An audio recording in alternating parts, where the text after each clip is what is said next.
Falcons are actually relieved that he's kind of not there to create more of a distraction. Look, I mean, I said it the day it happened. It was one of the stupider decisions I've ever seen by a professional NFL franchise to sign a quarterback to a $180 million contract and then draft his replacement exactly 5 weeks later. This was a terrible organizational decision by the Falcons. Now, they're going to spin this, and this is what's annoying about the Falcons and their PR staff. They're going to spin this as if this is the plan we had all along. This is the plan that when, Kirk Cousins either got hurt or didn't play well or got too old, we were going to have Penix come in. And guess what? The new plan is now we're going to keep Kirk Cousins as a backup. So if Michael Penix gets hurt, we told you so. We were right for keeping him on the roster. We were smart for keeping him here. No, this whole thing has been an abject disaster. The Early Line, only on SportsGrid. The game is on. The stakes are high, but the action isn't just on the field. He's rearranging that ring. Get it inside! SportsGrid's in-game live. Your ultimate second screen experience. A little flyer, couple of 15.5 point live line. Every prop, every play, every day. Anything can happen. It's complete chaos. It's smarter to be on SportsGrid. The Steelers' interested in Aaron Rodgers as a joke. Your boy went off about the entire situation and why it taken so long to forget him. Terry Bradshaw getting involved.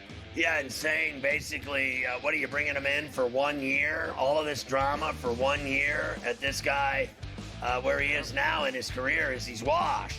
Pharrell Coast to Coast, only on Sport.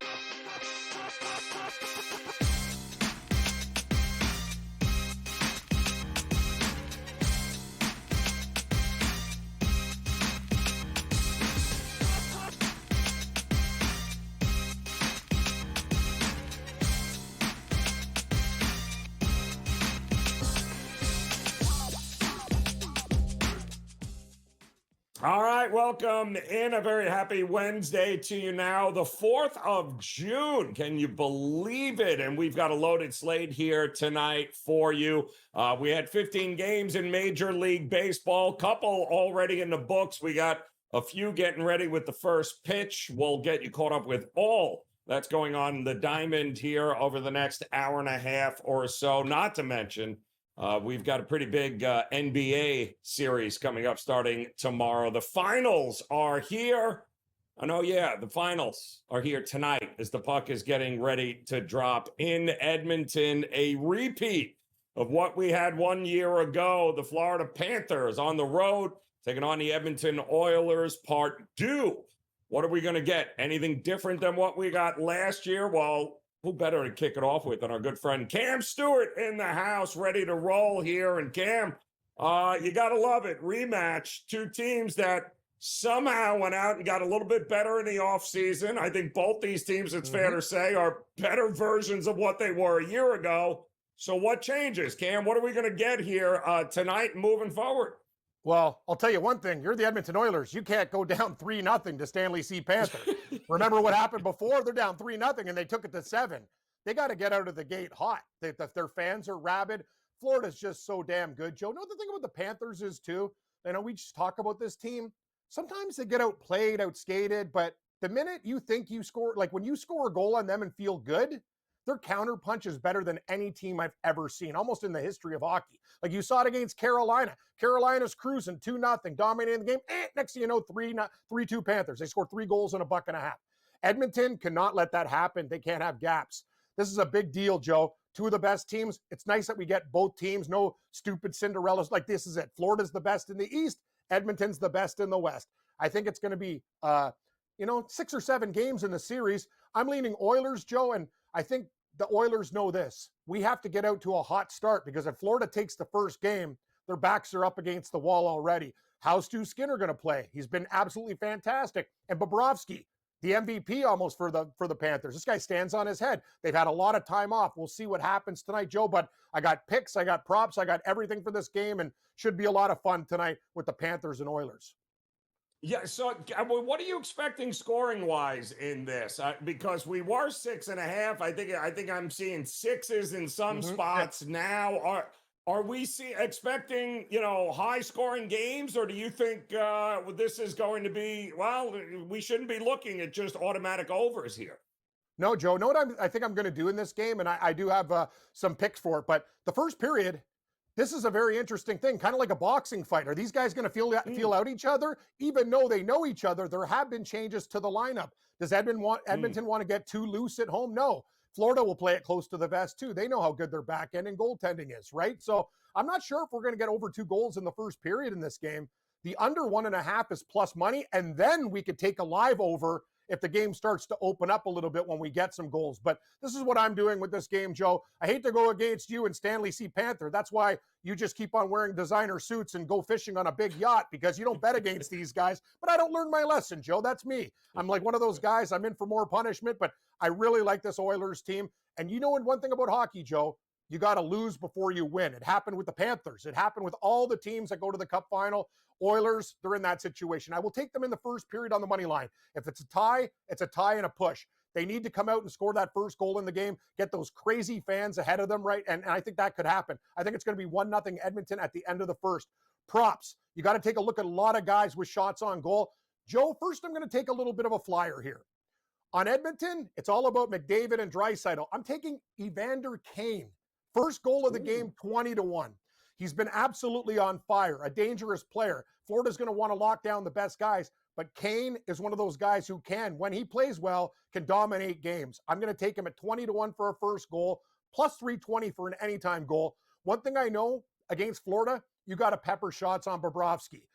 He sees a lot of rubber. Carolina went over in this game all the time, Joe. Take a look at it. Bobrovsky, his save stats are too low at 23.5. They jumped it up 1 to 24.5 saves. I like over. I think Edmonton will get some shots on goal tonight. And for your Florida Panthers, Joe, Carter Verhaeghe is a guy who has never seen a shot he doesn't like. He's a mucker, a grinder. You know what? His over shots 2.5. I go over that. I think he's going to get 3+ tonight, and I will take him for an anytime goal for the Florida Panthers, plus 255.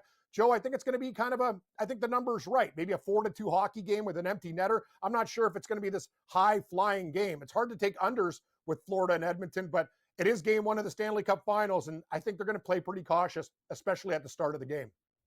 Yeah, I like your approach on that as well, Cam. Let's see if we can get an under in the first period and then look to back and over at some point live. So great stuff there. I also got great news for us, Cam. Apparently at the RBC Canadian Open this weekend, Scottie Scheffler's not playing. That is confirmed, which means somebody else has to win. So who is it, Cam? Know what I do, Joe? Like at the border, I'd like blow dart the guard. I'd put on his suit and say, "You can't come into this country. Check this man. Check this man." Did you say something to me, Scotty? Like get him up against the wall and frisk him. This guy's too good. Joe, I'm waving the imaginary flag. Without Scheffler is now my bet in every tournament. Thank God he's not in Canada this week. We could have some fun. Guys, you want to start with first round leaders? That's what Joe likes. Yeah. Nice and easy, like a horse race. This is the quick one, and we could play hopefully with house money. I can tell you one thing about Keith Mitchell, Joe. He's a quarter horse. He doesn't run long distances. He's not a 7 furlong guy. He likes sprinting. He is a Thursday warrior.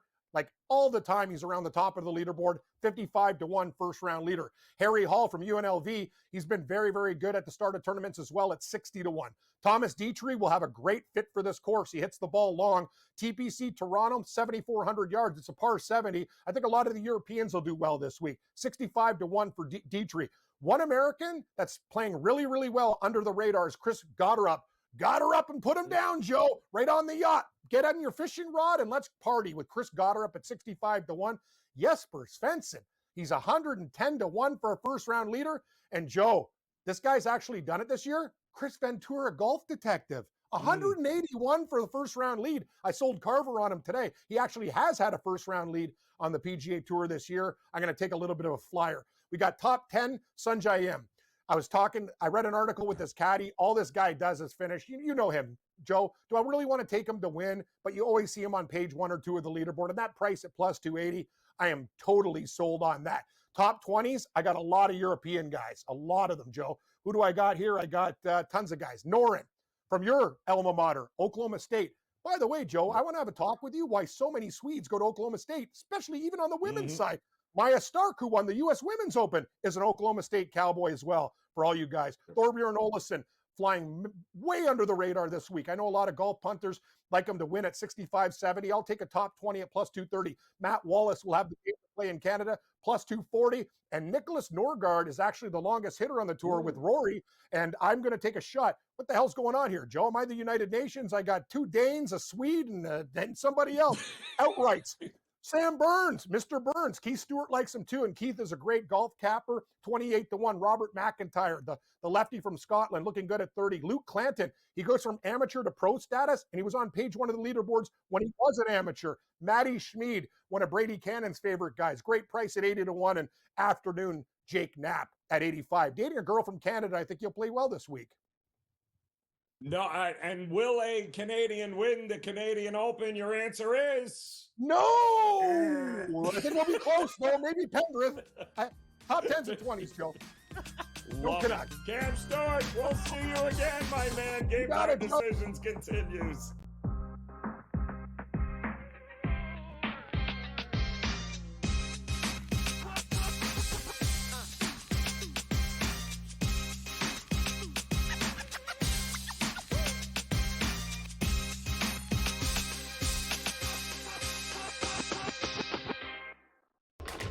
Enter into the magical world of McLuck.com, where even the smallest of spins can win real cash prizes.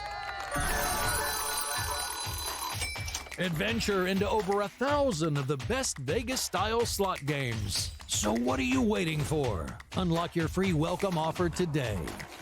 Join the fun where winners play and players win. 2 guys that can do it all. Too much electricity this morning. This is a good time. We're having a lot of fun. I had to do a triple take. Ka-ching! Why? Because of parity. I didn't mean to offend. Yeah, it's not going to happen. Load management is a dirty word. Let him rip. You know what? Circumstances provide the results. What? How do you do this once? Oh, Donnie, you got such a good show there. A network that is booming. The Early Line, only on SportsGrid. We're going to go through every single thing, and I've got a great team behind me that's going to help me get the job done. I want this to be the place that people come to. There is going to be an energy to Game Time Decisions that you will feel night in and night out. We are going to hit every single one of those markets that you need to know about. We will have everything at our disposal, and we will use that to our advantage. There is not going to be a better place, I promise you, than Game Time Decisions. I'm Kevin Walsh. Tune in to Game Time Decisions weekdays on SportsGrid. The game is on. The stakes are high. But the action isn't just on the field. He's rearranging that roof. Get it inside! SportsGrid's in-game live. Your ultimate second screen experience. Just a little flyer, couple of 18.5-point live line. Every prop, every play, every day. Anything can happen. That's complete chaos. It's smarter to be on SportsGrid.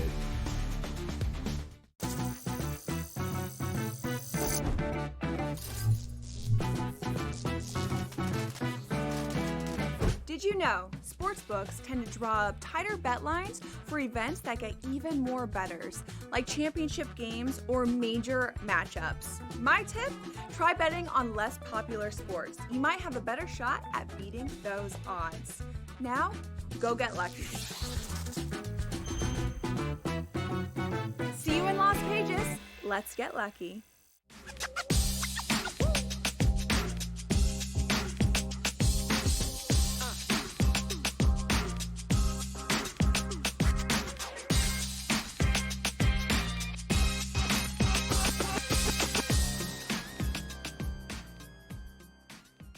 All right, welcome back in Game Time Decisions here on this Wednesday. I'm Joe Raineri. Appreciate you stopping by as we've got plenty going on here tonight as we have turned the calendar into June, which means a couple more weeks we will crown not only an NBA champion as the Indiana Pacers and the Oklahoma City Thunder are getting ready to do battle for the title. That is happening tomorrow night. And then, of course, tonight, the puck will drop in Edmonton as we get ready to crown a Stanley Cup champion. Will it be once again the Florida Panthers? Will they repeat and do it, well, twice against those Edmonton Oilers, who were unfortunately lost in 7 games last year? But what a series that was, down 3-0. Edmonton fought all the way back to get it to a Game 7 in South Florida, only to lose 2-1, and the Panthers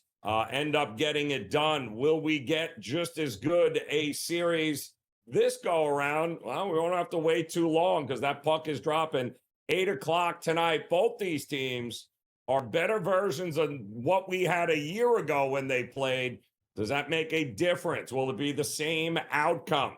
A lot of different ways, I think, and a lot of back and forth in this series I'm looking forward to. I think this is going to be the series where zigzag comes into play a lot.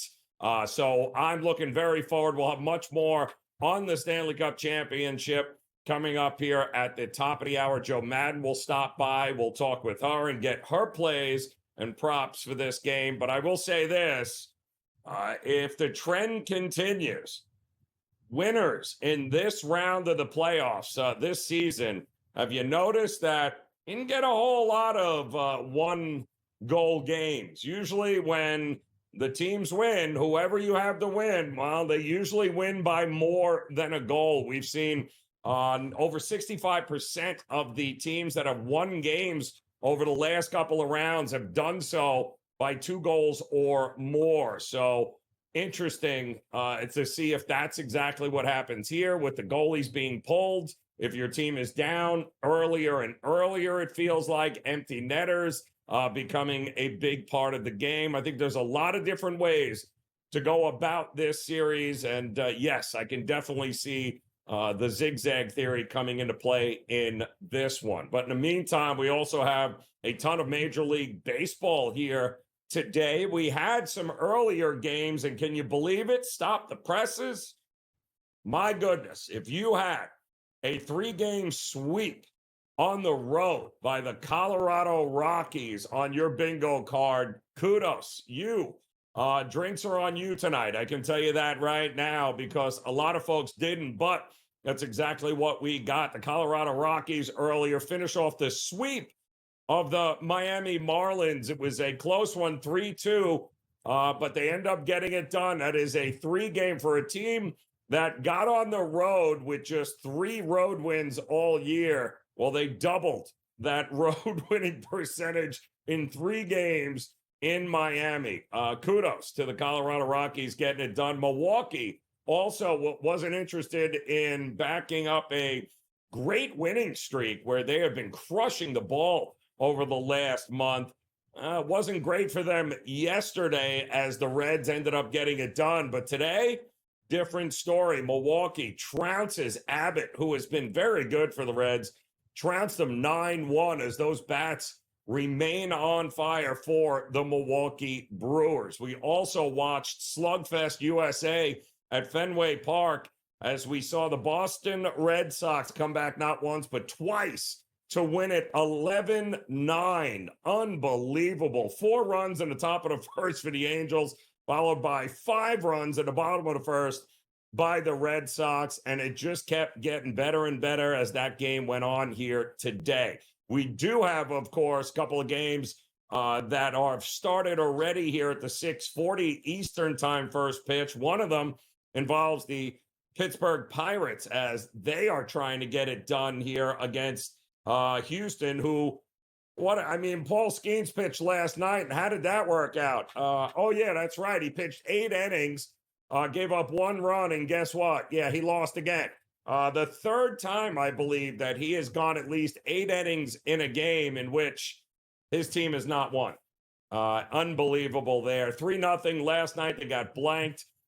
Burrows, the rookie, on the mound for him here tonight in Pittsburgh. Gusto going for the Astros. No scores. They are in the bottom of the first. And the Cubs in Washington, also an interesting, great pitching battle here with Matthew Boyd going for the Cubs. The lefty, he has been fantastic for them, to say the least. And You got Gore going, the ace of the Nats staff, the other lefty going in that one there. I don't know that we get as many runs as some folks thought we might get in this game. Could be a pretty good pitcher's battle for a little while here with the Cubs and the Nats. But we got plenty coming up top of the hour. Can Chris Sale, in fact, back up the unbelievable start he had last go-around in Philadelphia against the Phillies ace?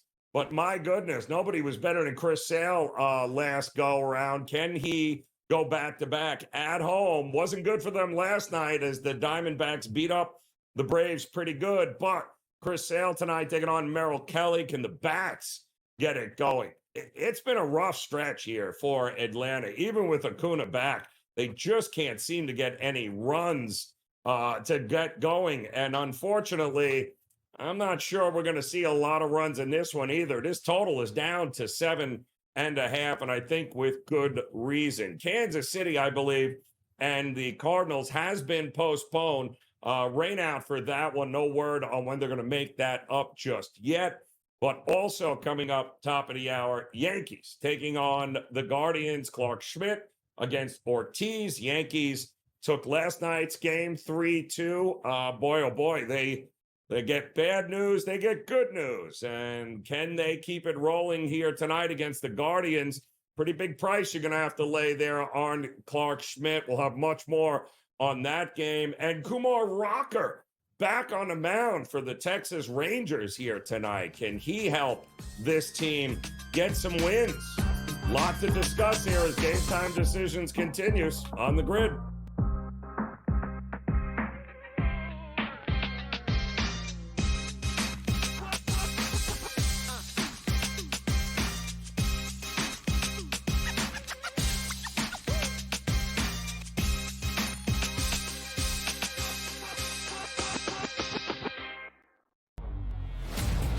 Knicks really got past that playoff dragon for them that really stood in their way. So for the New York Knicks to be the Celtics and then an outright favorite to win the Eastern Conference Finals, that's where the disappointment is. The goalposts got moved, right? Because when you went into the Celtics series, a lot of Knicks fans said they weren't going to be this. I'll say this is more unprecedented than the 99 run when they were the 8th seed. The Early Line, only on SportsGrid. No one is going to pick Indiana.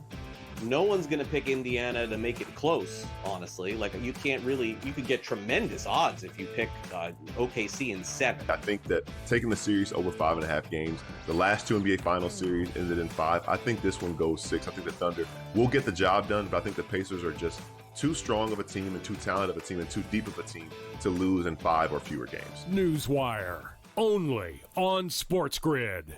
We're going to go through every single thing, and I've got a great team behind me that's going to help me get the job done. I want this to be the place that people come to. There is going to be an energy to Game Time Decisions that you will feel night in and night out. We are going to hit every single one of those markets that you need to know about. We will have everything at our disposal, and we will use that to our advantage. There is not going to be a better place, I promise you, than Game Time Decisions. I'm Kevin Walsh. Tune in to Game Time Decisions weekdays on SportsGrid.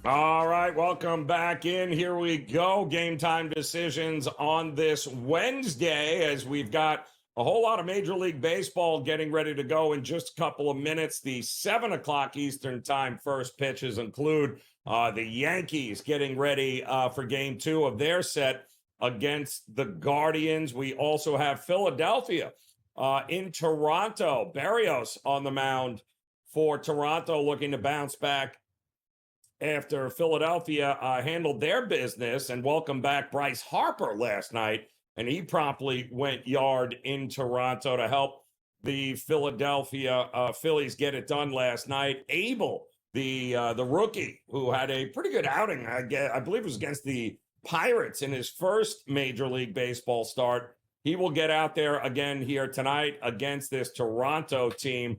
That, too, is coming up here in just a couple of minutes. I had mentioned Kumar Rocker is back for the Texas Rangers. I have an idea, Rangers. I think a lot of the issues that you guys are having right now, besides not being able to hit the ball, is your bullpen is very suspect. They've been dealing with some injuries. Boy, it would be great if you can somehow get Kumar Rocker to be your closer. That would be great instead of being a starter, but he gets the call here tonight. Both these teams, I don't exactly trust offensively here. That is why this total opened up at 9. It's in Tampa, and Tampa's been red hot at home as they won again last night, and the total is being bet down here. 8.5 is what we are getting. Shane Baz on the mound for the Rays. So you got some really good games coming up here next hour. And then, of course, the West Coast games, including the Mets and the Dodgers. How about that? Another extra inning game last night. The Dodgers get one back. Now Cannon going for the Mets tonight and Gonsolin going for the Dodgers. That total is hovering around 10 now. Still at this point, we've seen nothing but overs from these two teams. Not a shock there on a nice warm evening there in L.A. Will we get more of the same? Gotta believe that's exactly what we're going to be getting there. Also, Baltimore and Seattle. Baltimore all of a sudden on a bit of a little hot streak here, the Orioles, putting together some wins. And, well, they got one last night. They're going to try to get another one here tonight with Povich taking on Hancock of Seattle, who once again has just been struggling at the plate, not able to score enough runs. The bullpen has been a little bit overworked. It's a pick 'em price here tonight. Another one of those West Coast games we're going to keep an eye on, as well as Minnesota sending good old Zebby Matthews to the mound there to take on the Athletics, who have not won a game, it feels like, in 6 months. It is not good for the Athletics. They're playing in Sacramento, and boy, I'm shocked that is not a little bit higher.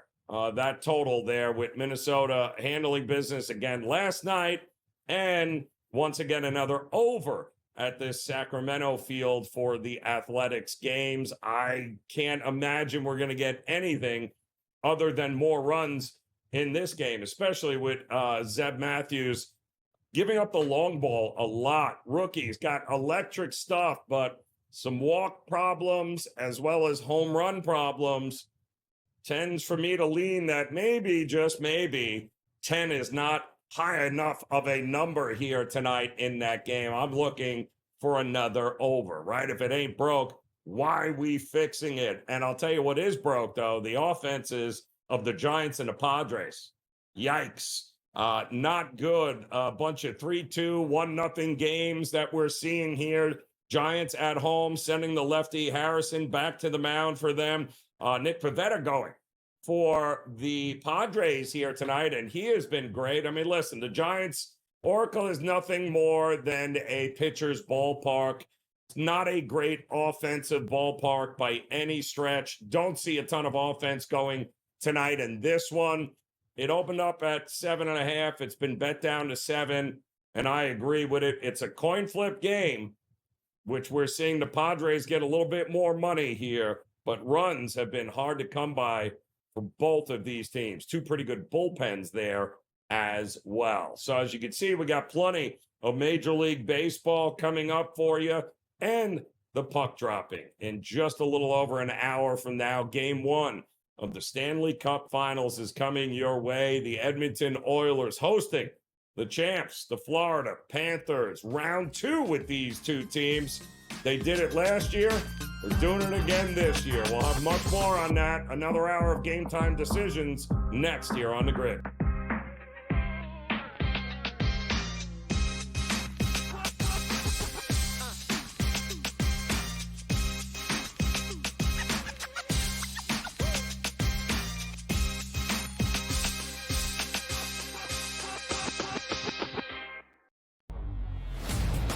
Knicks really got past that playoff dragon for them that really stood in their way. So for the New York Knicks to be the Celtics and then an outright favorite to win the Eastern Conference Finals, that's where the disappointment is. The goalposts got moved, right? Because when you went into the Celtics series, a lot of Knicks fans said they weren't going to be this. I'll say this is more unprecedented than the 99 run when they were the 8 seed. The Early Line, only on SportsGrid. No one is going to pick Indiana. No one's going to pick Indiana to make it close, honestly. Like, you can't really, you could get tremendous odds if you pick OKC in 7. I think that taking the series over 5.5 games, the last 2 NBA Finals series ended in 5. I think this one goes 6. I think the Thunder will get the job done, but I think the Pacers are just too strong of a team and too talented of a team and too deep of a team to lose in 5 or fewer games. Newswire, only on SportsGrid. We're going to go through every single thing, and I've got a great team behind me that's going to help me get the job done. I want this to be the place that people come to. There is going to be an energy to Game Time Decisions that you will feel night in and night out. We are going to hit every single one of those markets that you need to know about. We will have everything at our disposal, and we will use that to our advantage. There is not going to be a better place, I promise you, than Game Time Decisions. I'm Kevin Walsh. Tune in to Game Time Decisions weekdays on SportsGrid.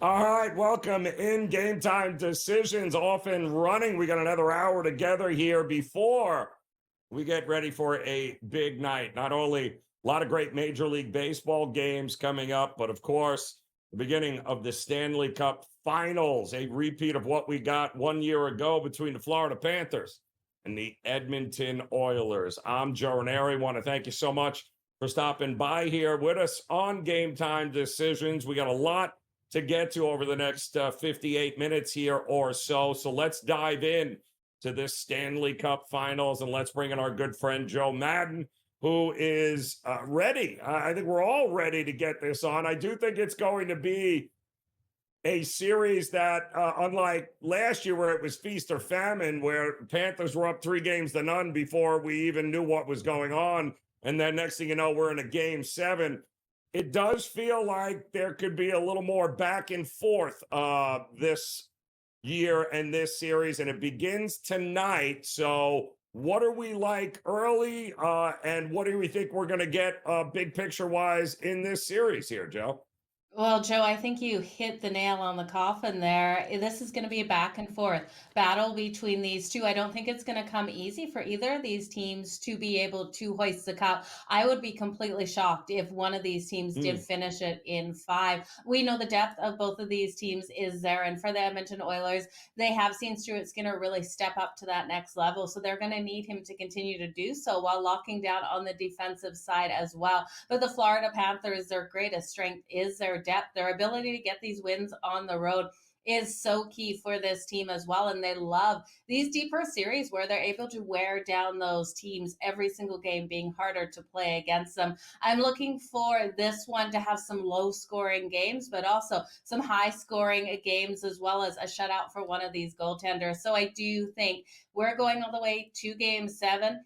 It breaks my heart to say as a Calgary Flames fan, but I do think the Edmonton Oilers will bring the cup home to Canada. You know, I have that love for the Florida Panthers with Matthew Tkachuk, Sam Bennett, and Sam Reinhart on it. And I would love to see them get the repeat, but I look at Edmonton and I look at the level that they're playing at this season. And I do think Connor McDavid is going to push this team into a win of the Stanley Cup, and I do think it comes probably in overtime in Game 7. I think it's going to be fantastic. So tonight, I'm rolling with the Edmonton Oilers in the first period. They know what happened last season, Joe, just as clearly as we did, where Florida really dominated those first 3 games. They have to come out. They have to start strong. They have to give Skinner the protection. So looking at the Edmonton Oilers first period puck line, laying the half a goal plus 166, as well as Edmonton to hit Bobrovsky tonight over 3.5 goals at minus 122 is where I'll hit. It's interesting, Joe. We know the Panthers don't have a distinct style or tempo, right? They are willing to play any style, any tempo, which is also why they have been so good on the road in these playoffs this year. Edmonton's going to want to keep up the pace, right? They're going to want to run. They're going to want to gun. They're going to want to get out there. Is this a situation where not only tonight, but moving forward, where if Edmonton controls, especially at home, we're getting a lot of shot on goal props. There's a lot of different ways to be able to approach betting this series. Yeah, there absolutely is. So looking at Bobrovsky, even though I think the Edmonton Oilers are going to score in this game, I think is a very solid way to go. Now, his safe shots on goal prop just looks way too low. It's coming in at 24.5, and I will take it to the over, even though I'm looking for Edmonton to score. And why? Because you look at the Edmonton Oilers and you look at this team on home ice, this team averaging 31.9 shots on goal per game at home. And then we look at game 1 of the Stanley Cup Finals last year. That game was down in Florida. In that game, Bobrovsky absolutely stood on his head. We did see Edmonton put 32 shots on him. I expect Edmonton in this one to bring that urgency to look to get up first in this game, put all those shots. And we know they never give up into that third period. If by chance they are behind, we're going to see them absolutely peppering Bobrovsky, trying to get that puck in the back of the net. So I love Bobrovsky over 24.5 safe shots on goal. I did ladder it up to 28 plus safe shots as well for a little sprinkle at plus 220, Joe. So are we, and you can see obviously with some of these picks here, Tkachuk always showing up in these times here. Barkov's another very interesting. I think he is going to be tasked with trying to do his best to slow McDavid down. It's going to be a chess match. And I think coaching-wise, are you giving the edge to one side or the other here? Well, you got to look at Paul Maurice of the Florida Panthers. He has been here. He's got that experience. And I do think Paul Maurice will have this team just clicking, even with them not having last change out there. And that's why this isn't going to come easy for the Edmonton Oilers. If the Edmonton Oilers are to get the win, it's going to go all the way to 7. Now, I do think if Florida wins it, it is in 6. They won't allow it to go that deep. But I do think Paul Maurice, with the experience, he has the ability to have his team just rolling out there. And when he is at home, it's going to be fantastic as well on the road. So I love going there. But you're right. Matthew Tkachuk steps off. Barkov is leading the Florida Panthers in the postseason with 17 points, 6 goals, and 11 assists. I'm looking for all of the lines out there. And while I'm riding with Connor McDavid for the 3+ points tonight for that plus money, and Matthew Tkachuk for the 2+ points tonight for that plus money, I think you can look at the depth across these lines if you're looking to build a point parlay out there, because we know all 4 lines on both of these teams will be able to get on the board tonight, Joe. Yeah, and both these teams have had just ridiculous amounts of success. I mean, both teams have had, 19 different goal scorers this year in the postseason, including all the defensemen score on both these teams. Not having Hyman, though, as the series goes on, it's a little worrisome here, is it not, for Edmonton? He is such a big part of what they do in that top line. Yeah, he absolutely is. He's been fantastic out there, but we have seen Corey Perry step up to that top line with Ryan Nugent-Hopkins alongside Connor McDavid. So I think Corey Perry brings that veteran presence. You look at how many Stanley Cups he's been over the last 5 years, Joe, and it is mind-blowing that Corey Perry keeps returning here with these teams. But I do think he will help Connor McDavid on that top line, Ryan Nugent-Hopkins as well. I do think a great addition was Connor Brown, who is expected back tonight. He's adding that depth as well. So while Zach Hyman is out of the lineup, it is a huge hole for the Edmonton Oilers. I do think they have enough players to fill that. We look at the additions this season as well to the Edmonton Oilers from last year, and they have added, I think there's 8 new players on this team, and how they're going to be able to come out and just contribute there, as well as Jeff Skinner out there on the ice, who did get a goal in the last series. So I think the depth is there for the Edmonton Oilers. While they'd like Zach Hyman, I'm not too worried without him. It's and who do you think opens it up? Edmonton at home. Do you think they get the first goal tonight, Joe, or do you think Florida silences this crowd quickly here? And are we really that confident with Skinner? Whew, okay, so really that confident with Skinner? I'll tackle first. I have to give him credit for what we've seen in the postseason since coming back after he did leave in that one series. He's gone 6-1 with a 1.41 goals against average and 944. So at some point we have to give credit to Stuart Skinner. Bobrovsky has allowed in a couple weak goals during the playoffs as well, but Skinner, we know he's hot or cold. We just don't know what we're going to get out of him. I'm going to believe in him for this series, for that defense to step up in front of him.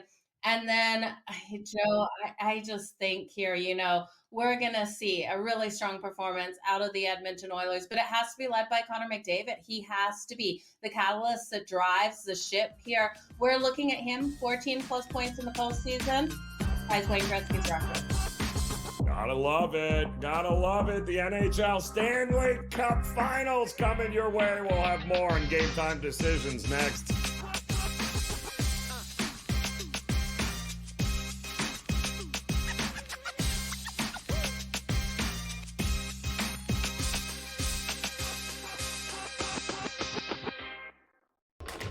Enter into the magical world of McLuck.com, where even the smallest of spins can win real cash prizes. Adventure into over 1,000 of the best Vegas-style slot games. So what are you waiting for? Unlock your free welcome offer today. Join the fun where winners play and players win. Two guys that can do it all. Too much electricity this morning. This is a good time. We're having a lot of fun. I had to do a triple take. Ka-ching! Why? Because of parity. I didn't mean to offend. Yeah, it's not going to happen. Load management is a dirty word. Let him rip. You know what? Circumstances provide the results. What? How do you do this one? Oh, Donnie, you got such a good show there. A network that is booming. The Early Line, only on SportsGrid. We're going to go through every single thing, and I've got a great team behind me that's going to help me get the job done. I want this to be the place that people come to. There is going to be an energy to Game Time Decisions that you will feel night in and night out. We are going to hit every single one of those markets that you need to know about. We will have everything at our disposal, and we will use that to our advantage. There is not going to be a better place, I promise you, than Game Time Decisions. I'm Kevin Walsh. Tune in to Game Time Decisions weekdays on SportsGrid. The game is on. The stakes are high. But the action isn't just on the field. He's rearranging that ring. Get it inside! SportsGrid's in-game live. Your ultimate second screen experience. Just a little flyer, couple of 15.5-point live line. Every prop, every play, every day. Anything can happen. That's complete chaos. It's smarter to be on SportsGrid.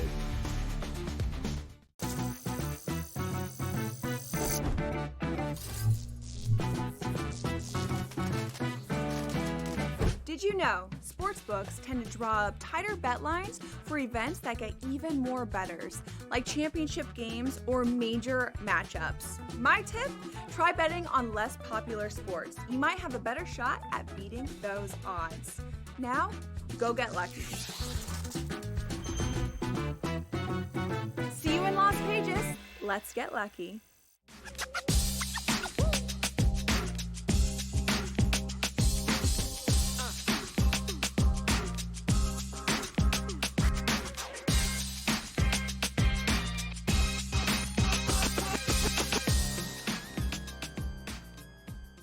All right, welcome back in Game Time Decisions here on the SportsGrid Network on this Wednesday. I'm Joe Raineri. Appreciate you stopping by. Well, that didn't take long as the Guardians out to a 2-0 lead over the Yankees quickly there. Clark Schmidt doing a wonderful job. 2 runs also for Pittsburgh out in front of the Astros, believe it or not.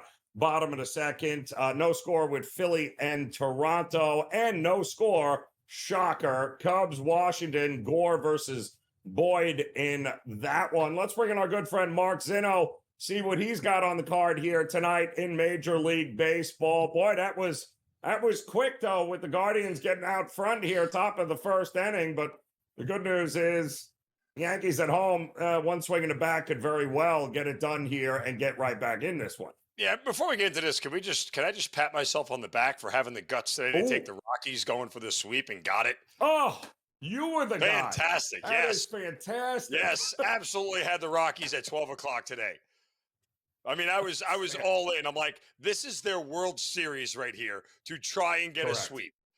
And they had the better starter on the mound than Kyle Freeland. I'm like, this is it, man. If there was a spot to hammer the Rockies, I tell you what the biggest tell was. Because after they lost last night, I'm like, in my head, I'm going, the books are going to make the Marlins almost a $2 favorite tomorrow, a spot they should never be, right? Yep. And when they were only a 150 favorite, I'm like, oh, I don't believe in trap spreads, but I'm like, this is a trap spread. I'm like, it's Cal Quantrill on the mound, who we knew was terrible. Kyle Freeland is the best Rocky starter, and he is in audition mode. Every time he pitches, he's trying to get traded out of Colorado. So it's like the perfect storm of everything. And when that price was that short, I said, woo, this is something here, man. Jumped on the Rockies today, so yay for me.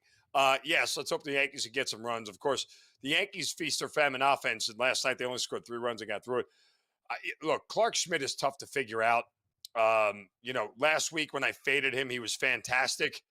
And this week, he seems to be getting rocked around. It's tough to figure out. So, nonetheless, I think the Yankees bats will come around here against the Guardians at Progressive. And Ortiz. I usually like games like this where the road dog comes out, scores a couple of runs, just gets the Yankees at a better number as they closed around minus 190, I think, when it was all said and done there. I can't figure out Seattle. Maybe you can. This game coming up a little bit later. I'm seeing a lot of love for Baltimore here in the marketplace. Povich versus Hancock here. I can't figure out the Seattle bats. Like, what happened to this team, and are they going to turn it around here? Well, they got to start scoring eventually, I hope. Emerson Hancock, who starts for the Mariners, his numbers look bad at home, but that's because he had 2 bad starts against the 2 best lineups in the American League, and the Tigers and the Yankees. Everything else at home has been fine. And they're 2 of the highest scoring teams on the road in baseball. So other than that, he's allowed 3 or fewer runs in 7 of his 9 starts. I'm fading Cade Povich again. I did it last week against St. Louis because they hit lefties really well. I know Seattle's second to last in batting average at home, but they're 16th in runs scored. Those numbers see a little bit of an uptick against lefties, and the Orioles bullpen has fallen to bottom 5. Mariners don't have to score much here, I don't think, to be able to do this. But again, Hancock gets some of the best run support in baseball. You're talking around 6 runs, over 6 runs per start, and the Mariners are 6-3 when he gets the ball. And 2 of those losses, again, came to the 2 best teams in baseball in the Tigers and the Yankees. So feeling good here about the lowly Orioles going against the Mariners, and I'll take Seattle at home. Yep, 3-0 now, Guardians in this one here. How about that other team that plays in New York, the Mets? This has been a great series so far, right? A lot of comebacks, a lot of extra innings. And now we got round 3 here tonight. And I don't know. I mean, who do we give? Canning versus Gonsolin? Who do we give the edge to? How do we approach this?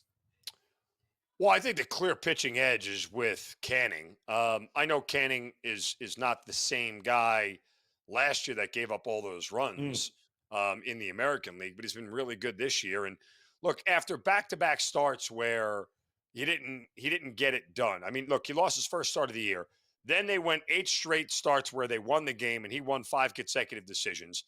He loses last time to the Dodgers, but it was a game that had a rain delay, and he only pitched 2 2/3. He did give up 3 runs and walk 4, so it wasn't his best work at home. And then he comes out to the lowly White Sox at home and loses a game there. And that kind of, really put a damper on things. But he's 3-1 on the road this year. I know he's been victimized by the long ball away from home. That's a little bit of a worry against this Dodgers team. But The other part of this is that Tony Gonsolin is pitching, and Tony Gonsolin is not anything you need to get excited about. He's got an ERA of 5.25. I mean, his WHIP is 1.4. It's not like he mows guys down. He's given up 8 home runs on the year.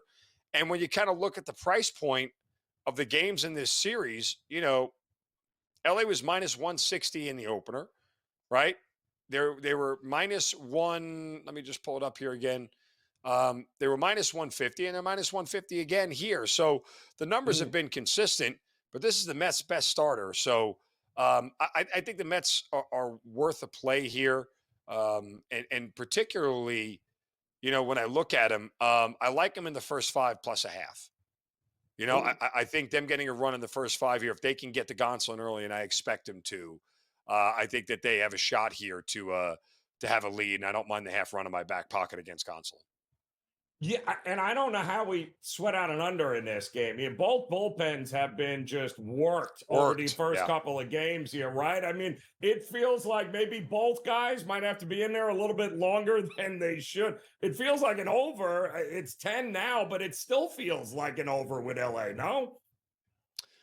I would think so. But again, a lot of that depends on Canning and him getting back to form. If he gets back to form, then I think the Mets can be dominant here. I really do. But it's just a question of if he gets banged around early, this thing is dead. That's why the other part about taking first 5, Joe, was why am I going to give the Dodgers 8 or 9 at bats? There's no reason to.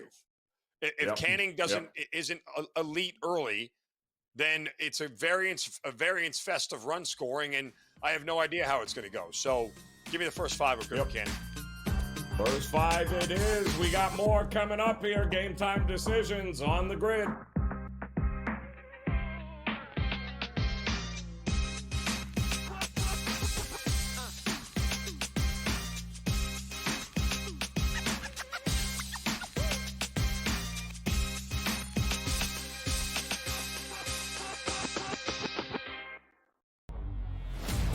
The Knicks really got past that playoff dragon for them that really stood in their way. So for the New York Knicks to be the Celtics and then an outright favorite to win the Eastern Conference Finals, that's where the disappointment is. The goalposts got moved, right? Because when you went into the Celtics series, a lot of Knicks fans said they weren't going to be this. I'll say this is more unprecedented than the 99 run when they were the 8 seed. The early line, only on SportsGrid. No one is going to pick Indiana. No one's going to pick Indiana to make it close, honestly. Like, you could get tremendous odds if you pick OKC in 7. I think that taking the series over 5.5 games, the last 2 NBA Finals series ended in 5. I think this one goes 6. I think the Thunder will get the job done, but I think the Pacers are just too strong of a team and too talented of a team and too deep of a team to lose in 5 or fewer games. Newswire, only on SportsGrid.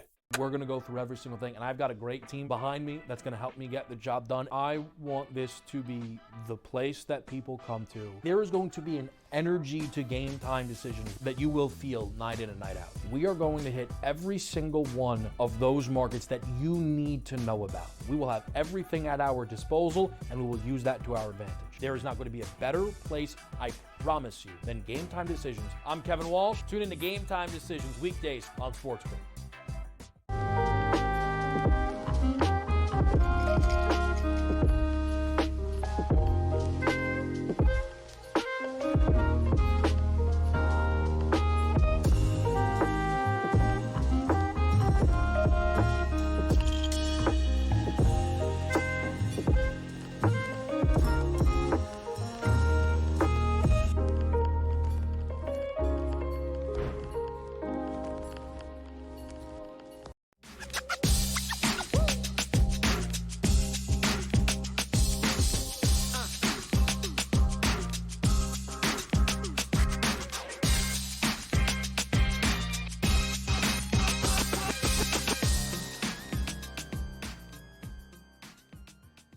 All right, welcome back in. Game Time Decisions here on the SportsGrid Network. Joe Raineri alongside Mark Zinno. I believe we got a rain delay in your neck of the woods as well there, Mark. Atlanta and Arizona. Is that a rain delay right now?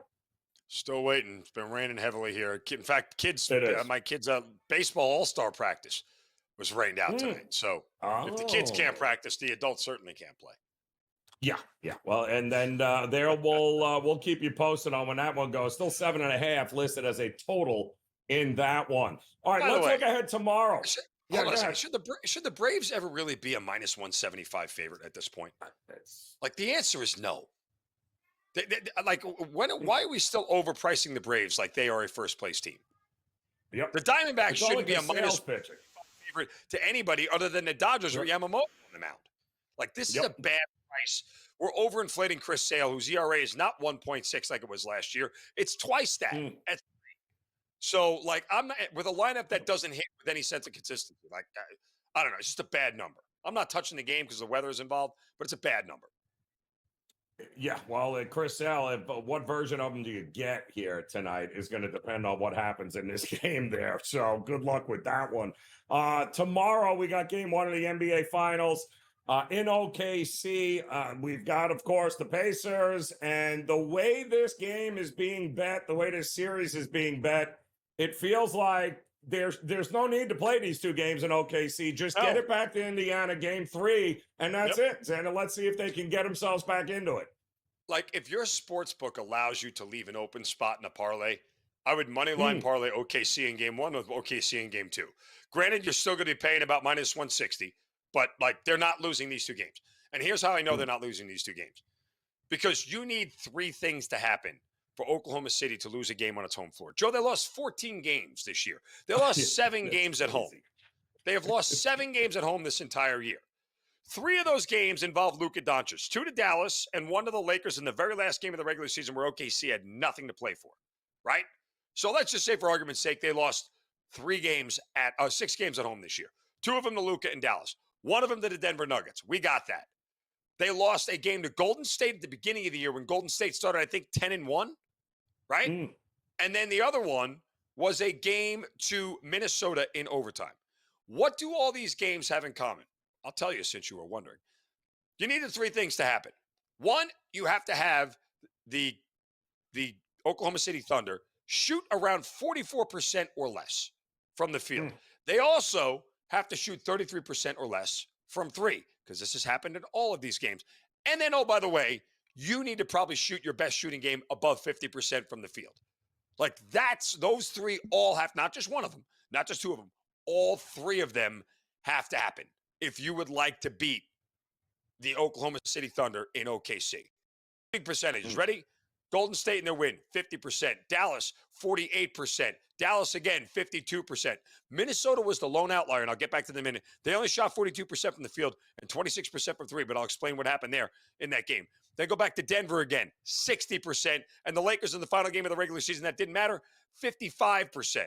The game against Minnesota, okay, they had one of their worst shooting performances the Thunder did of the entire season. Shot 42% from the field, just 30% from 3. And the game still went to overtime, and they lost. So what does that tell you?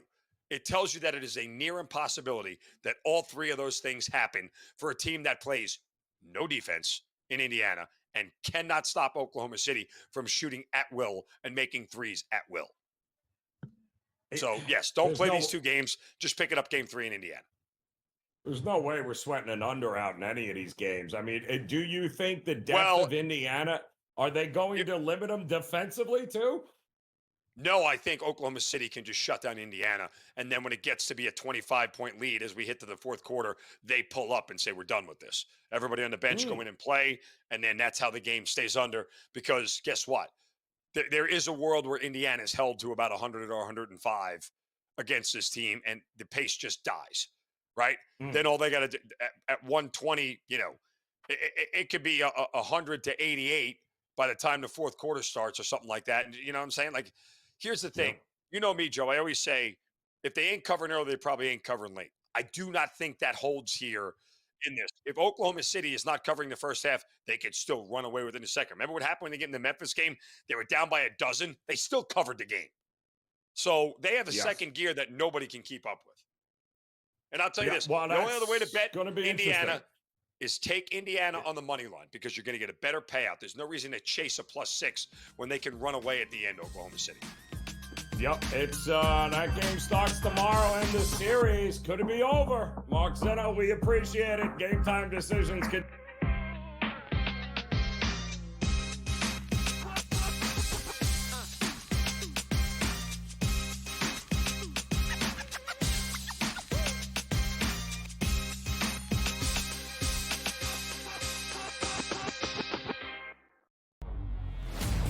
The Knicks really got past that playoff dragon for them that really stood in their way.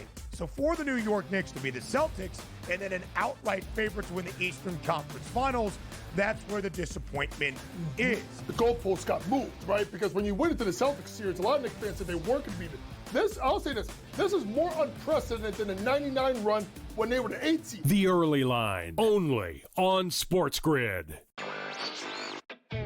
No one is going to pick Indiana. No one's going to pick Indiana to make it close, honestly. Like, you can't really, you could get tremendous odds if you pick OKC in 7. I think that taking the series over 5.5 games, the last 2 NBA Finals series ended in 5. I think this one goes 6. I think the Thunder will get the job done, but I think the Pacers are just too strong of a team and too talented of a team and too deep of a team to lose in 5 or fewer games. Newswire, only on SportsGrid.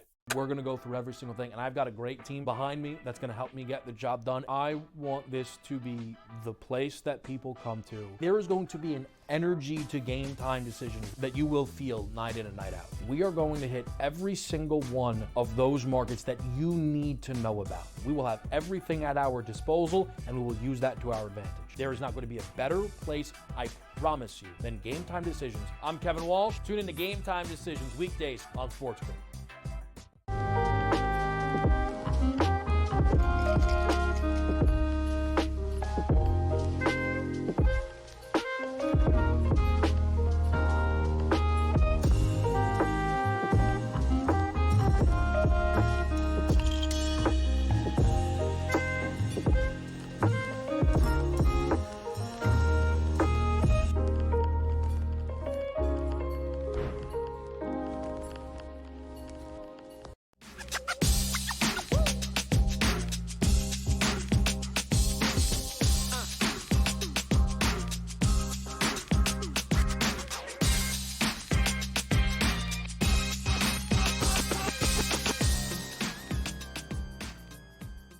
All right, welcome back in. Here we go. Game Time Decisions on the SportsGrid network, as we've got, well, plenty across the board here tonight. Major League Baseball action underway. We still got it. How about this? Pittsburgh, 3 runs. What? 3 runs, 3-0 right now over Houston. Who'd have saw that coming? Certainly not me. Philadelphia gets a home run there by Castellanos. It looks like 1-0 over Toronto. Still 3-0. The Guardians over the Yankees. So plenty of Major League Baseball here tonight. But let's not forget, in addition to the finals, the NHL as well as the NBA, kind of the calm before the storm, right? The third major of the season will be here next week. In the meantime, though, we got a pretty good one north of the border here, as the Canadian Open is going to take center stage.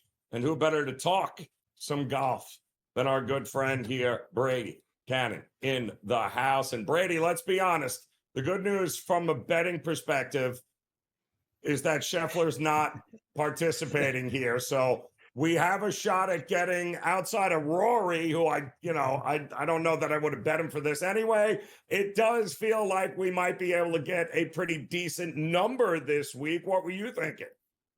Yeah, I'm sure hopeful, Joe. I mean, I have to decide, is golf becoming the easiest thing in the world to bet? You just bet Scotty blindly, or is it the most difficult sport to bet? I mean, yeah, it's really hard to beat that man. He is looking more and more machine-like every tournament he enters. And I think what I'm going to start doing, you and I talk about this all the time, the number pre-tournament is so prohibitive because you don't know what's going to happen for the next 4 days. And you have to outlay a lot of money when the odds are 2-1, 3-1. And, what if he gets arrested, right? What if he, turns an ankle? Anything can happen. So I think and last year it was 4 or 5 times that I cashed on Scotty in game, and I've been reluctant for some reason to do it this season, but I got to get back to that pattern. On Saturday or Sunday, going into the final round, going into the weekend, I don't care if it's minus 300, even money. When I've seen where he is after 2.5, 3 rounds have completed, then I know, okay, he's now going to go on to win. But with four rounds left to play, I don't want to risk it at that point for such a low price. I'll go ahead and risk it for such a low price when there's only 18 holes remaining. And I could have done that this weekend. I think going into Sunday, going into Saturday, I think he was plus 150. Going into Sunday, he was minus 300. Minus 300 is a pretty darn good price when you figure after about 12 holes, he was about minus 18,000. So I think that's the way I'm going to start betting tournaments with Scotty Scheffler.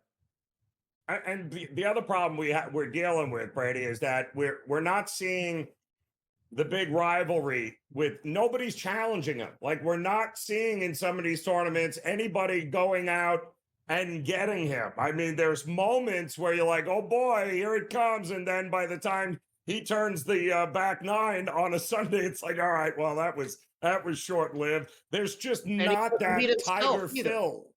It's just not there. No, and like Tiger, he doesn't beat himself either. He doesn't come back to the pack. He doesn't make a double bogey on the 15th hole and all of a sudden, oh boy, we got a golf tournament on our hands. He doesn't do that. He's unflappable. And it's really something to watch. And you have to ask yourself about next week. Oakmont is considered by many and often labeled as the most difficult golf course in the world. Well, who's going to do better than Scotty Scheffler at a place like that? So exactly. Pretty tough. True. Pretty tough, man. It's so true. We got the RBC here, the Canadian Open this week. Rory playing in it, but no Scotty Scheffler. We saw, I believe, McIntyre won this a year ago, though he doesn't seem to be in the same form as he was this time last year. And I asked Cam earlier, he's not betting any Canadians to win this. So how do we approach this one, Brady? I empathize with Cam. I bet one Canadian. They never win this thing. It's like the pressure is so intense for them to win their home open. It's greater than like the second 9 on Sunday at Augusta. Nick Taylor a couple years ago was the first Canadian to win the Canadian Open in 54 years. So I went with Mackenzie Hughes. Because, Corey Connors and Taylor Pendrith, those are the headliners, and they're getting all the attention. And I like the guy that's a little bit more under the radar, that's got a ton of game, one of the best short games in the world, and he's done very well at Canadian Opens in the past, a 7th, an 8th, and a 14th. So maybe he is a little bit more immune to the pressure. But I took a stab with Mackenzie Hughes at 55-1. And then I went all non-Canadians after that. And by the way, an American hasn't won this tournament since 2018 either. So, something other than a Canadian or an American may be the formula. Alex Noren, Joe, this guy just returned to the tour not too long ago, right? He was nursing a severe hamstring injury for 7 months. He comes back and he plays the Truist Championship before the PGA, plays the PGA, and then plays the Memorial. Can you play 3 harder golf courses in a return to action than those 3 right there? He's made the cut in every one and finished top 20 at the PGA. I think this guy's ready to go. And I got him at 55-1. I think, he's a heck of a player. And he's like a poor man's Tommy Fleetwood. He's won all over the world, but he hasn't won on U.S. soil. Hey, this is in Canada. Maybe it's right up his alley. Matty Schmid, who just finished runner-up at Colonial a couple weeks ago. Guy's been playing very, very well. Great long iron player. This course is long. We've never seen this track before. TPC Toronto, 7,400 yards and only a par 70. So it's going to be a lot of long irons coming into these greens. And Matty Schmid is one of the best in the business at the long approach shots. Davis Riley, who has won at Colonial before, another long par 70, and just finished runner-up a few weeks ago at the PGA Championship. I like his form. Got him at 80-1. And then Justin Rose, who's been excellent at this championship, a 4th and an 8th recently. And I also kind of like the pattern here for Rose. Comes off of the Memorial, where he played a couple of decent rounds, a tournament that he's won before. Prior to that, it was Colonial, another tournament he's won before. Next week, he goes to the U.S. Open, which is the only major he's got in his trophy case. He's got to be, and he loves this Canadian Open. He's got to have some good vibes going with what's going on.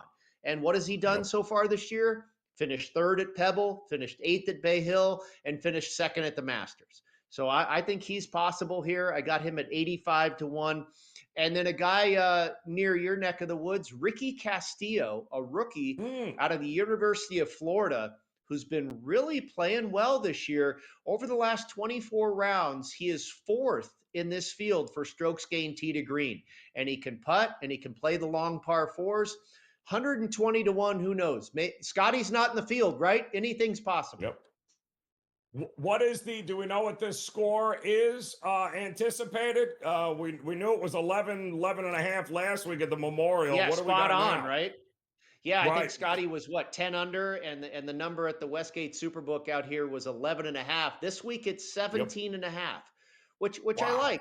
It's not 20 something where it's, a birdie fest, but I think there's going to be some scoring. This is a TPC course, and TPC courses are typically ones that the pros can get and beat up pretty bad. But the redesign that was done here in 2023 really made this much more of a beast of a course. The bunkers are deep, the rough is thick. So I think that, 16, 17 probably feels like a pretty good score this week. Well, 5 of the par 4s are over 500 yards. I mean, you mentioned it, 7,400 yards. The par 3s, over 200. Wow. Yeah, it's a big boy I course. mean, my goodness. Yeah, you better hit the fairways. Hit the fairways, and you better be with those irons for sure. But the good news is we don't have to worry about laying 2-1 with Scotty Scheffler pre-tournament there. Brady Cannon, always a pleasure, man. We'll see you again Friday here, Game Time Decisions.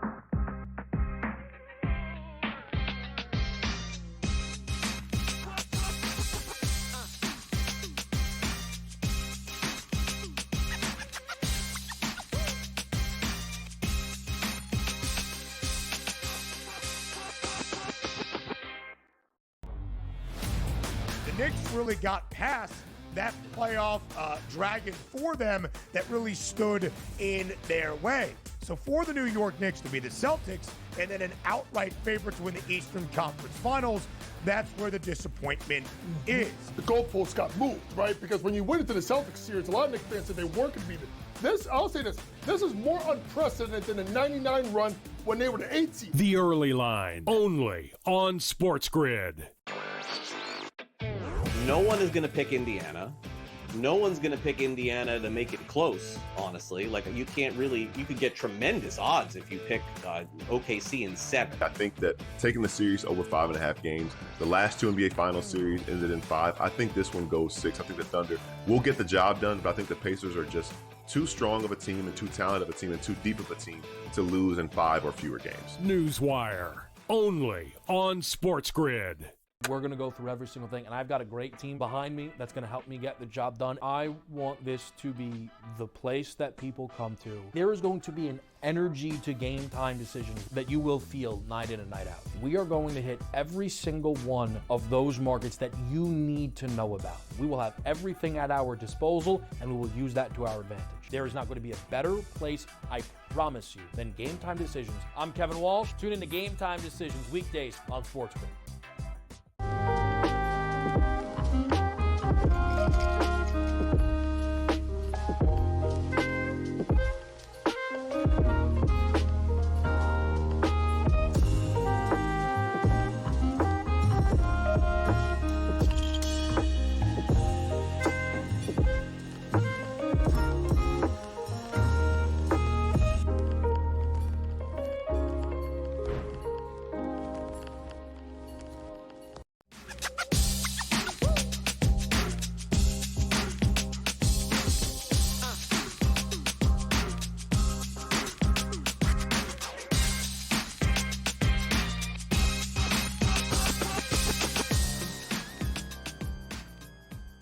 All right, welcome back in. Game Time Decisions here on the Sports Grid Network as we are, I don't know, T-minus 15 minutes or so before we get ready for the NHL Stanley Cup Finals. Once again, the Edmonton Oilers hosting the Florida Panthers this time around. Should be a great one. Pretty much picking prices across the board. Total has come down a little bit. Sixes is what we're seeing here across the board. Opened up 6.5. A lot of people figure this is going to be a very high scoring series. But game one will give us a pretty good indication of what it is that we are looking at.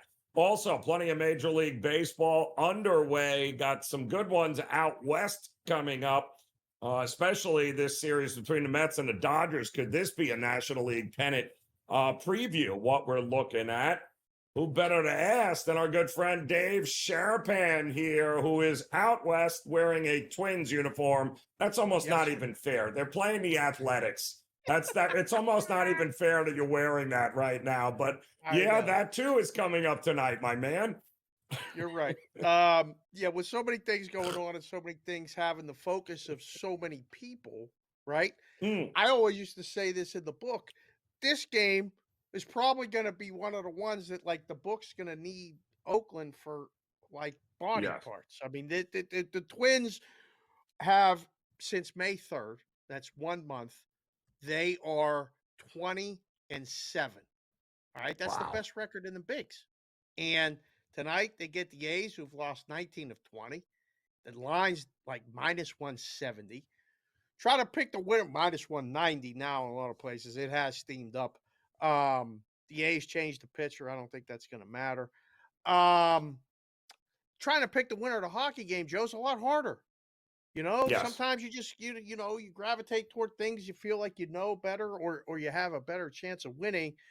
The hockey game's hard. I can't wait to watch it. I can't wait to watch the entire series. I think we're going to get a great series. I think we're getting 6 or 7 games. I don't know about the total, Joe, tonight. Yeah, I was going to say, are you shocked? I mean, I am. Ugh.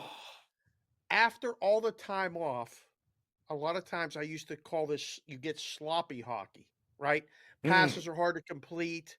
You know, the goalies, I mean, they haven't seen live action, obviously, in the game, but they're still taking shots all week, getting ready. Yep. So I feel like the goalies have a little bit of an advantage in a game. Now, everybody's a little faster. Everybody's probably a little healthier. But I kind of like under tonight. Although in the series, there'll probably be more over games than unders. But yeah, I like under tonight. If you can find the 6.5, there's a lot of sixes out in Vegas. They move the number to 6 and have the juice to the over rather than the 6.5 with the juice under. It's funny that we have seen now, especially in the conference finals, I think it's 11 straight that have been decided by 2 goals or more. We're starting to see that empty netter and laying a goal and a half is where the value is if you pick the winner, and that includes if you like the underdog, because they have been absolute money. If you're picking the underdog to win, they tend to win by more than 1 goal. It's kind of crazy this playoff. It's very, very difficult to bet the totals because of the rush to pull the goalie, right? It happens earlier, right, than it ever did. And then multiple empty netters happen more often than they ever did, Joe. I don't ever remember, like, you used to give up 1 and go, okay, put the goalie back in there, don't let him score again, and we'll get this settled for next game. So, yeah, this is going to be good. I mean, Edmonton having home ice this year makes it feel like, I mean, a lot of guys that I know in space and in the books are saying that they're heavy loaded on Edmonton money. Joe, the Panthers are still more physical. The Panthers are healthy, and they got Bobrovsky, a known commodity to me in net, versus Skinner, who's playing as good as he's played ever. I still don't know. So, backed into a corner today, Joe. I think Florida wins the series. I tell you, you'd be hard pressed to find anybody who thinks the Panthers are going to win this game here tonight. But the bounce back is, and listen, we saw your boy, Crosby do it last when he had an opportunity to lost the first one, come back. Well, listen, we've seen we've seen Michael Jordan lose how many in a row? We couldn't beat Detroit for all those years, right? It's not a year in and year out. Some things are just kryptonite. But is it fair to say, Dave, that both these teams are better versions of what we got a year ago? 100%. 100%. I think for Edmonton, they're deeper and they're stronger in the middle. And obviously Skinner is not a mystery anymore. They don't have to feel like they have to score 5 goals to win a game.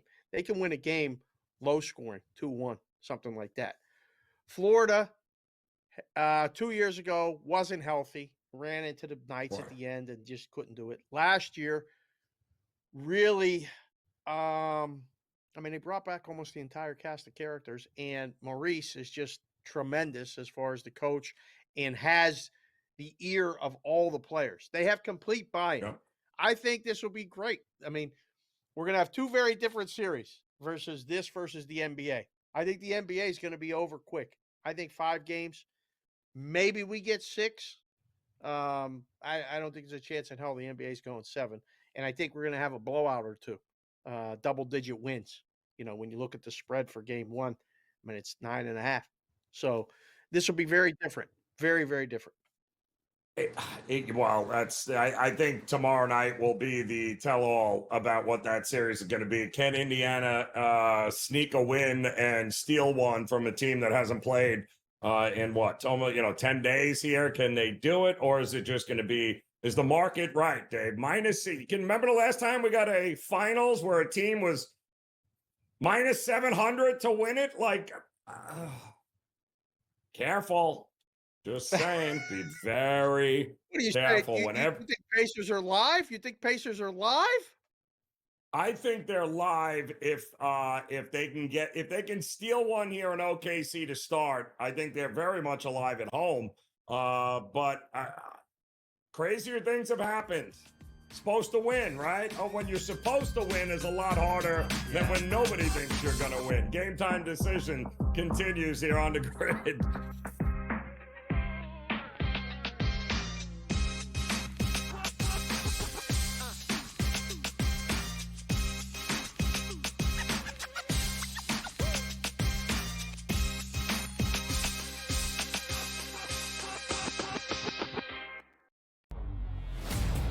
Knicks really got past that playoff dragon for them that really stood in their way.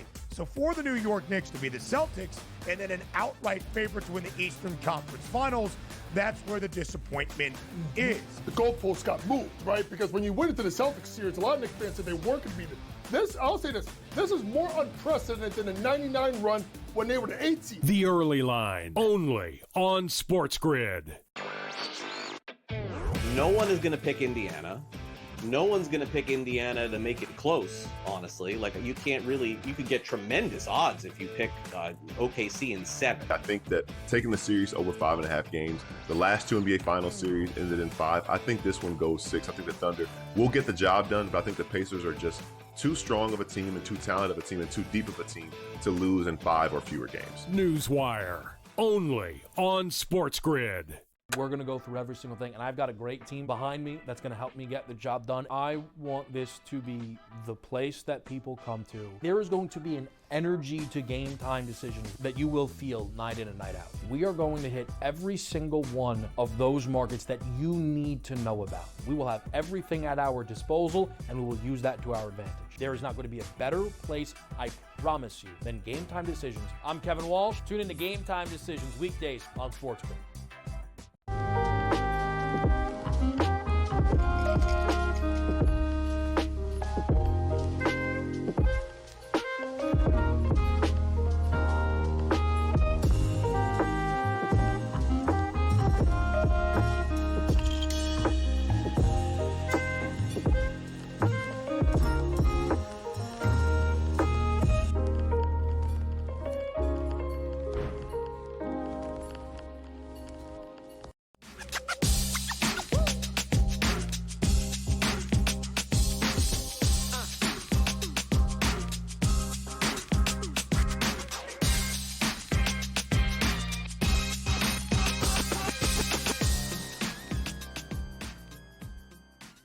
All right, welcome back in Game Time Decisions here on the Sports Grid Network as we get ready to pass the baton off to our good friends there, Dave Sharapan, as well as Scotty Wetzel coming up for you as we've got Game Time Decisions handing off to In-Game Live. And of course, In-Game Live will have you all set up and ready to go when that puck drops here in Edmonton in about 10 minutes, of course, with the Panthers, the defending champs, getting ready to defend against the team they ended up beating last year in order to get that trophy. How is it going to go game one? A little time off for both of these teams, respectively, but that's also a good thing, as there is no excuses for injuries outside of a pretty big one that Edmonton sustained in that Dallas series with losing Zach Hyman for the playoffs here. Now, they've only had to play one game without Hyman. It was a wrist injury. He has said that he's not sure whether he'll be ready for training camp, much less anybody who thinks he's all of a sudden going to show back up in this series. You know, it's one thing to win a game without the heart and soul of your team there on the ice. It's a different thing in a 7-game series where he has been such a huge part of everything that Edmonton does. And yes, you got McDavid, you got Draisaitl. And we've also seen this same group that is unbelievably talented. Man, Zach Hyman available to them would have made this a whole lot bigger favorite, I think, for Edmonton. That's how big a role I think he plays. And then, of course, you know, playoff Bob, surgery. You know, you got Bobrovsky taking on Stuart Skinner. And listen, I don't even know anybody who's an Edmonton fan who thinks they've got the better goalie in this series here. And we all know championships are won by defense and goaltending here. And playoff Bob certainly has the leg up there. I think it's going to be interesting. The Panthers have done nothing all playoffs long but go into other buildings and quiet the noise rather quickly. They've been great on the road this year.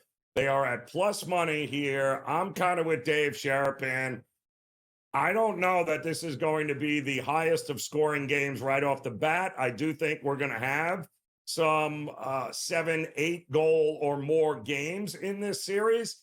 Not sure game one is going to be that in here. Plus, I do think you'll be able, if you're looking to bet an over, let that first period go. If you get no goals or even just one goal, I think you're going to be able to get a much better number come the second period for the in-game total there.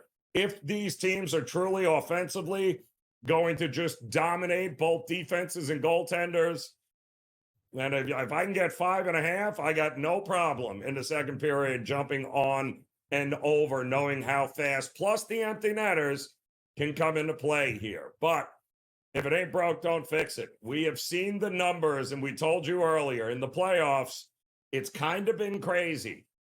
Underdogs who win by more than one goal when they do. And we have seen that now because of the empty netters. We have seen this all throughout the playoffs. 20 of the 30 wins this playoff season that were by underdogs covered the 1.5 goal line. So the alternate market here, if you think the Panthers win game one, I'll be sprinkling and laying the alternate number of -1.5, because I don't think it's going to be a 1-goal victory for the underdog if they win.